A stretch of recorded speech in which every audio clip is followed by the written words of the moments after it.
अस्सलाम वालेकुम। आज मटर से बनाई है मैंने ये शानदार सी रेसिपी, क्रिस्पी और ज़बरदस्त कमाल की बनेगी। आप एक दफ़ा बनाएंगे तो इसे बार बार बनाएंगे। इतनी लाइट है कि आप अपने इफ्तार में जब इसे बनाएंगे ना तो आप थोड़ी सी नहीं बल्कि काफ़ी सारी खाना पसंद करेंगे। तो सबसे पहले मैंने मटर लिए हैं तकरीबन 1 कप। इसको क्या करना है, सबसे पहले बॉयल करना है। ज़्यादा नहीं बॉयल करना इसे, क्योंकि हमने बाद में इसे ग्राइंड करना है।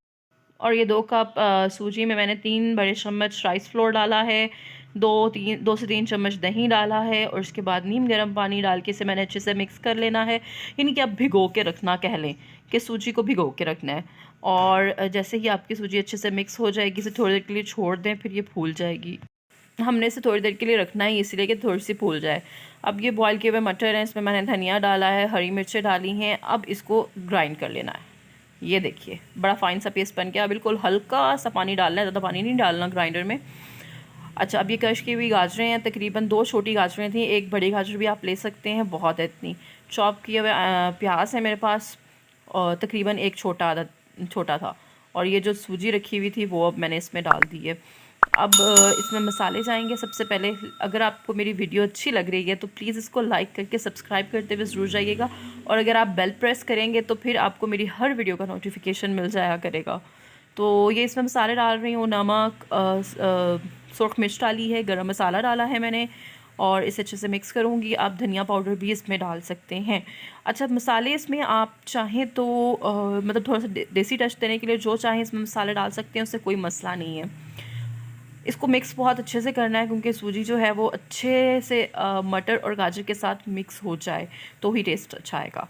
अच्छा, अब इसके लिए एक और चीज़ तैयार करनी है। ये मेन चीज़ है, इससे आपके इस रेसिपी को 4 चांद लग जाएंगे। 1 छोटा चम्मच राई था, राई ली है मैंने। उसके बाद इसमें सब्ज़ प्याज डाले हैं, हल्का से इसको फ्राई करना है, ठीक है, ज़्यादा नहीं करना, हल्का सा फ्राई करना है। और इसके बाद इसको डाल देना है इस मिक्सचर में। इससे क्या होगा, ऑयल से और सूजी जो है आपका जो अंदर से है ना, ये स्नैक अंदर से बहुत मज़े का बनेगा। मतलब बाहर से क्रिस्पी और अंदर से बहुत सॉफ्ट होगा। और ये देखिए पाइपिंग बैग मैंने, आपके पास है तो ठीक है, नहीं तो ये मैंने बटर पेपर से ही बना लिया था। जब नहीं है पास तो जुगाड़ लगाएं और घर से काम चलाएं। अच्छा, ये देखिए अब इसको ग्लास में रखना है। ग्लास में इसलिए रख रही हूँ ताकि जब बैटर डालूँ ना तो फिर अच्छे से इसमें हो जाए। अच्छा, इसको भर लेना है मिक्सचर को। और आगे से जो है ना थोड़ा सा छोटा सुराख है ना, थोड़ा सा इसको बड़ा कर लेती हूँ मैं। ये देखिए बस इतना ठीक है। और अब इसको ये इस तरह से डालते जाना है। बिल्कुल नहीं टूटेगा, बिल्कुल नहीं बिखरेगा, बड़ा परफेक्ट बनेगा आपका ये वाला स्नैक। तो फ्राई भी ये बहुत जल्दी हो जाएगा। आपने ये भी नहीं कि अंदर से कच्चा रहेगा, आपको ये भी नहीं होगा, बल्कि बड़ा अच्छा फ्राई होगा। मैं आपको दिखाती भी हूँ इसकी फ़ाइनल लुक। और बाकी भी मैं इसी तरह बना लूँगी। बहुत लाइट और बहुत टेस्टी स्नैक है ये। अपने इफ्तार में इसको बनाएं और इन्जॉय करें। और मुझे ज़रूर कमेंट में ज़रूर बताना है आपने कि आपको मेरी ये रेसिपी कैसी लगी है। और आप मेरी वीडियो अगर आपको अच्छी लगी है तो लाइक करके ज़रूर जाइएगा। अल्लाह हाफ़िज़।